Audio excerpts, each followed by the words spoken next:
I'm Ken Davis, Chairman of Lower Merion's Cable Television Advisory Committee and a former Lower Merion Township Commissioner. Our guest today is Matias Tarnopolsky, President and CEO of the Philadelphia Orchestra.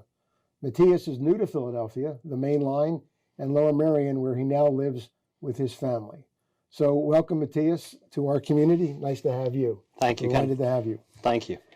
You're about a year into your position as President and CEO of the orchestra, hailing from UC Berkeley, London, New York, Chicago. Looking at the audiences, the communities, and the cultural scene, how would you compare Philadelphia? I've been incredibly fortunate to live in some amazing places. I was raised in London, then worked in London for a bit, Chicago, New York, Berkeley, California, as you say. What I find about audiences in Philadelphia is the level of just joy in the orchestra. I mean, the civic pride that there is all over Philadelphia and the surrounding communities in the Philadelphia Orchestra is absolutely inspiring. And this sense that the orchestra, we have a fantastic musical culture within the orchestra, and an incredible connection between the orchestra and their music director, the extraordinary Yannick Nézet-Séguin. They have a great joy in music making together. And this is what I talk about when I talk about the musical culture. And this leaves the stage and embraces people. And so I find that audiences here leave our concerts, our community events with a great sense of inspiration. Wonderful. Prior to your arrival in Philadelphia, the orchestra went through a tough time, a bankruptcy and a strike, and now you're on fairly stable financial footing with a new 4-year musician's contract 6 months ahead of the current contract expiration. Can you just talk about this a little bit? Yes. The orchestra certainly had a painful last decade, but I really see my job as focusing on the future and putting the conditions in place for future successes and, great long-term artistic success, long-term financial stability. So, very early on in my tenure, I started working with the internal staff team, the musicians of the orchestra, the board, the music director, community leaders, civic, philanthropic leaders, to really talk about, how are we going to create the conditions of success for the next chapter of the Philadelphia Orchestra. We launched a new season, the 2019-20 season, with a real focus, with a real focus on the orchestra's role as a civic resource, right? You were at our opening night, Ken, in September. Yannick, our music director, came out and said to the audience, "This is your orchestra," yes. Right? Even with that gesture of embrace, and we took that as the essence of our message for next season, which of course has extraordinary music in it, the symphonies of Beethoven, for example. Yeah. But this idea of "it's your orchestra" turned into a social media hashtag, #YourPhilOrg. Hashtag #YourPhilOrg, so tag anything, yeah. #YourPhilOrg, because the orchestra is a civic resource. So that was one of the many steps that we put in place to ensure our a foundation of continued success, so we don't go back to where we were a decade ago. The musicians of the orchestra are hungry for that artistic success and that financial stability as well. So we engaged in a very meaningful contract discussion with them, and we all realized that in order for us to work together to articulate a great future, to author the next chapter, we needed to arrive at a responsible contract that gave us a long planning horizon and sent a really strong message to the community that we were ready to embrace a future arm in arm. And hence we were able to settle a contract in March. First time in living memory the orchestra has done that. Is a great credit to the board of the orchestra and of course to the musicians of the orchestra. So we're all very happy about that. Excellent. The orchestra has extended its reach into the community at large. Yeah. You've got pop-up concerts. You work with young musicians in the schools. Those are just two of the initiatives. How important are these outreach efforts to the orchestra? fundamentally. They're in our DNA. We need to be connecting with everybody in our community. And for many people, this could be the first contact with the Philadelphia Orchestra. I was looking at some data analysis that we did recently that showed that our free neighborhood concerts, which are wonderful events, chamber music groups from the orchestra, sometimes the whole orchestra, appearing in the neighborhoods of Philadelphia and surroundings, and those concerts can sometimes be the first time somebody's experienced the orchestra, whether a 5-year-old or a 105-year-old, right? But those first contacts are so important, and many people after that initial point of contact and inspiration then end up buying a ticket and subscribing and donating or engaging with us in other ways. Yeah. Now, many of the musicians individually are involved in the community. Can you talk about some of those particular individual initiatives? One of the amazing things about the Philadelphia Orchestra is how engaged the musicians are on an individual basis in education and community programs in our community. Just today, Joe Conyers is working with his great youth orchestra project at the Mann Music Center in collaboration with the Philadelphia Orchestra. We have a great summer camp program there, and that's just one fantastic example. The orchestra has a wonderful chamber music series at the Mutter Museum. I could easily list more than half the orchestra who, on an individual basis, go out into the community on their own and share not just the joy but also the power of music making. Right, and it puts a real face on the orchestra, individual face. Absolutely. I mean, the orchestra's a large, 97 musicians, but each one an individual, right? With their own world and their own connection to the community. You mentioned our music director, Yannick Nézet-Séguin. He seems to be unlike any previous conductor here in that he really connects with the audience and is eminently approachable. He looks like he loves his job and that the audience loves him back. Talk a little bit about Yannick. He's extraordinary. Here is somebody who is a music maker of the very highest caliber. He is a conductor. He is an instrumentalist. He plays the piano. He knows the human voice better than anyone. He is also a teacher, philosopher, administrator. He's the complete package. It was the Wimbledon tennis final last weekend. I describe him as Novak Djokovic, Roger Federer, and Rafael Nadal all in one. In addition to that, he is a person of unique humanity and warmth. And we are incredibly fortunate to have him as music director of our orchestra, as one of Philadelphia's cultural and civic leaders. And he and I are working hard together, really walking arm in arm into the future to author the next chapter of the Philadelphia Orchestra. But he is, simply put, a gem. Great. The orchestra just completed another extensive tour in China. How do those audiences react to our orchestra? I've never seen anything like it. I've been to China many times. This was my first time, however, with the Philadelphia Orchestra. The response that the Philadelphia Orchestra gets in China, or invites in China, is unlike any I have ever seen. The appreciation for what the orchestra has achieved in 46 years of China visits. Our first visit there was in 1973. That appreciation is now in its third and fourth generation. So, for example, we met senior cultural leaders in China, heads of concert halls and things like that, who said to us, "Oh yeah, I was 6 years old when my parents went to the 1973 concert, and I'm now bringing my kids to teenage kids to see the Philadelphia Orchestra, or young adult kids. The appreciation for the people-to-people connection. I mean, our appearances there have really been about connecting with people. Have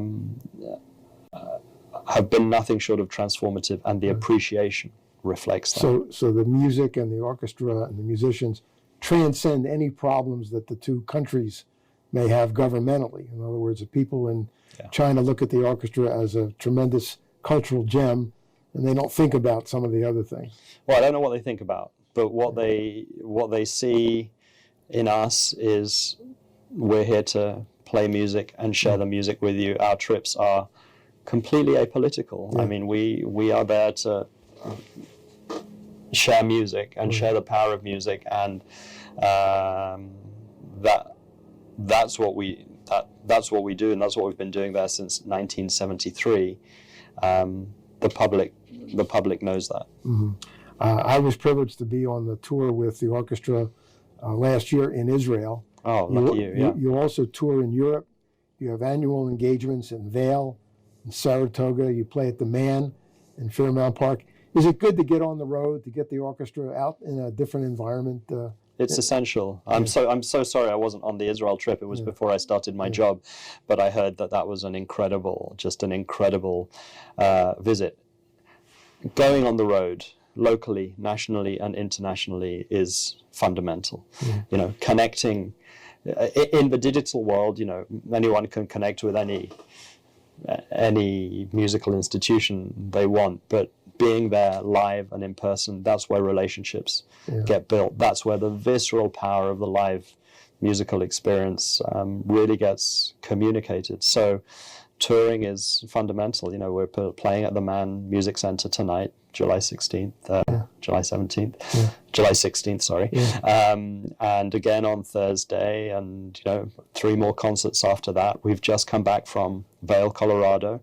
We're off to Saratoga in August, opening our downtown season in Philadelphia in September with a great concert with Placido Domingo, and then to Asia in November, touring and connecting with audiences deeply at home, but also nationally and internationally is fundamentally important. Well, my wife Nancy and I will be going to Japan with the orchestra in the fall. Can Fantastic. you give us a preview of what that's about? Fantastic. Of course, the other big relationship we have is Carnegie Hall. You know, we're appearing at Carnegie Hall 5 times next year.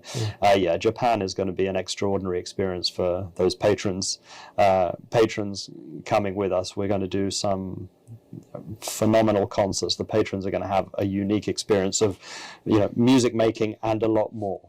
So, and as you know, Ken, it's an incredible opportunity to connect with Yannick and the musicians of the orchestra. Yeah, it is. The orchestra is now performing some more contemporary works, including those created by minorities and women composers. How have these works been received by our audience here? The orchestra has been performing contemporary work since practically the day it was founded, so that's not news, really. We've always been committed to the music of the future, and you know, the focus is on composers who have something to say, composers who have a voice and a point of view. This season, the 18-19 season, has a focus called Women Now, which focuses on composers who are women, led by our incoming composer in residence, Gabriella Lena Frank. And one of the things that we asked Gabby to do was to write a piece of music as an introductory piece for Beethoven's Ninth Symphony. And so she'll be doing that. She's also hard of hearing, which is something that she shares with Beethoven. And so she's sort of composing a love letter to introduce Beethoven's Ninth Symphony. She has also asked 2 of her students to do that with another of the Beethoven symphonies. And so, you know, for us, it's not a question of new or old or who's writing it, especially. It's about, does this person have something to say? Is it good? Is it going to change the way we think and feel about the world around us? Do the musicians really enjoy playing the new music? Obviously, they play the classics, but are they receptive to the new music as well? Absolutely, absolutely. I mean, this is another wonderful thing about the Philadelphia Orchestra. The musicians of the orchestra are really curious and interested. And I'll never forget when we introduced them to Gabby Frank when we launched the season in March, the warmth of the reception that Gabby got was profound. And, she had many friends in the orchestra, and she came into the room to a huge round of applause from the musicians. So one of the many things I just find incredibly inspiring about working with the Philadelphia Orchestra is just their innate curiosity. Yeah, wonderful. So while the Philadelphia Orchestra's bread and butter is really its classical repertoire, it now plays movie scores, like Raiders of the Lost Ark and Star Wars, while projecting the film itself overhead. Do you think you're now attracting new audiences that will also begin to appreciate music's classical side?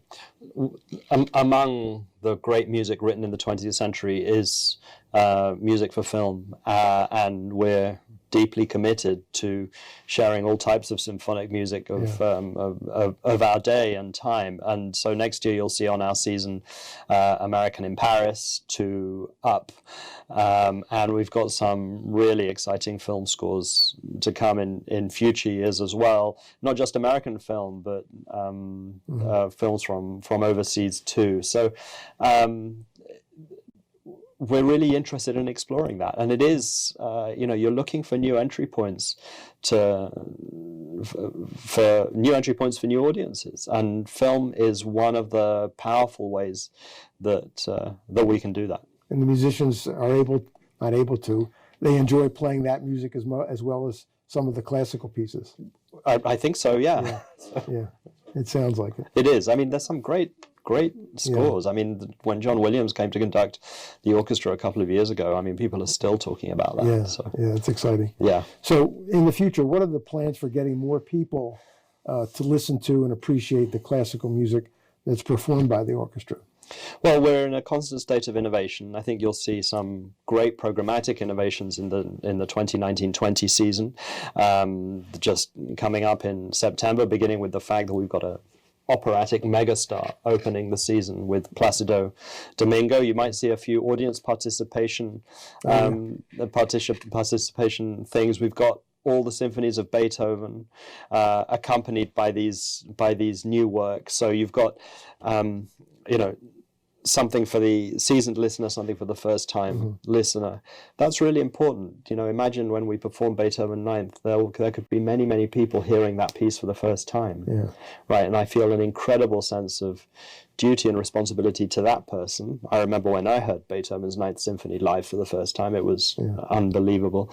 So I feel a great sense of responsibility to that person and to the person who's been hearing it for the 50th or 100th time because they've worn out their CD. And for us, it's as custodians of the orchestra, as administrators, it's about making sure that we create the best conditions for this extraordinary group of musicians and Yannick to do their best work. Right? If it's excellent, which the Philadelphia Orchestra is, then that power of communication, that power of sort of joy and transcendence really does connect to the audience deeply. So that's what we want to do. We want you to leave the concert hall inspired.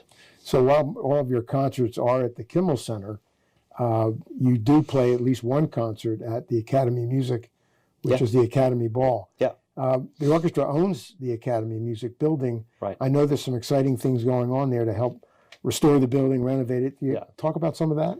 Absolutely. We are performing the Academy Ball in January, and then we will be there also for a week of concerts in January 2020. So the orchestra will be back at the Academy for a week of concerts, which we're super excited about.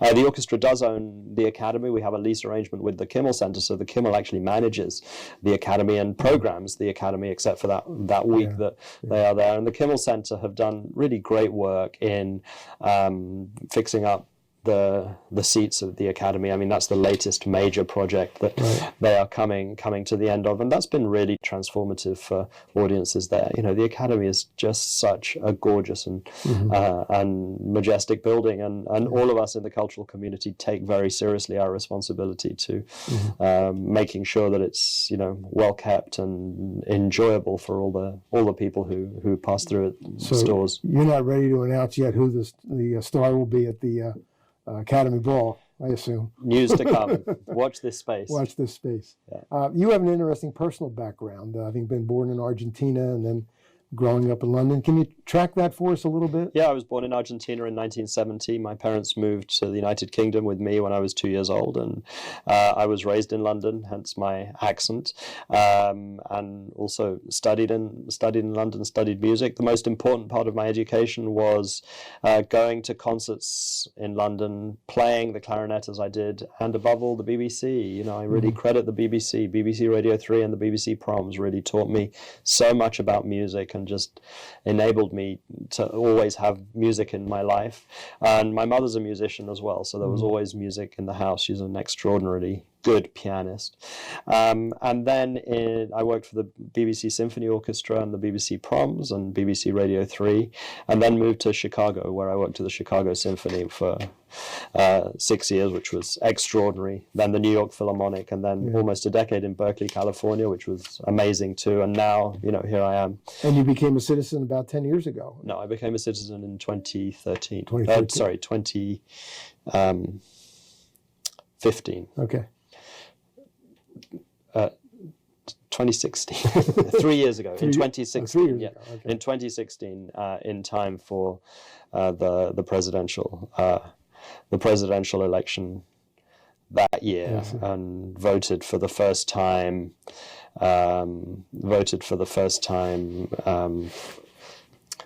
Since arriving in the United States in 1999, which was deeply meaningful, and I had my daughter fill in the bubble. So that probably tells you enough about me. So you live in Lower Merion. You enjoying being out here on the main line? We love it. Yeah, my kids are in the Lower Merion School District, enjoying that very much, and it's a wonderful community. Many friends of the orchestra live out here. So yeah, we're very happy. Well, that's perfect. That's terrific.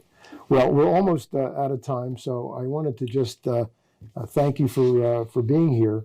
The opportunity to speak to our region's cultural leaders is very, very important. Government doesn't provide the kind of support necessary to do this, but we're so pleased to have you here. So thanks for joining us today. Thank you, Matias, for sharing your insights about the Philadelphia Orchestra. If you'd like more information about the Philadelphia Orchestra, check out their website, www.philorg.org. I hope to see you at a concert soon. So for now, have a great day. Thank you for joining us. Ken, thanks for your service on the board too. Okay. Thank you. Thank you.